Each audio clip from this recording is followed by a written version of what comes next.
ఈరోజు తెలుగుదేశం పార్టీ శాసనసభ పక్ష నాయకుడిగా శ్రీ నారా చంద్రబాబు నాయుడు గారిని ఏకగ్రీవంగా ఎన్నుకున్నట్లు ప్రకటిస్తున్నాను.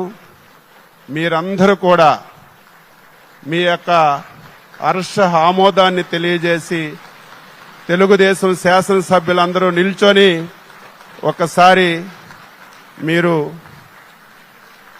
దీన్ని ఆమోదించవలసిందిగా మీ అందరికీ సందర్భంగా కోరుతున్నాను.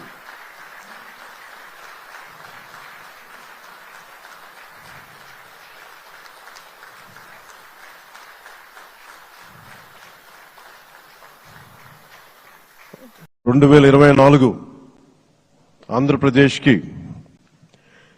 ఎన్డీఏ కూటమి తరపు నుంచి ముఖ్యమంత్రి అభ్యర్థిగా శ్రీ నారా చంద్రబాబు నాయుడు గారి పేరుని జనసేన పార్టీ పక్షాన నుంచి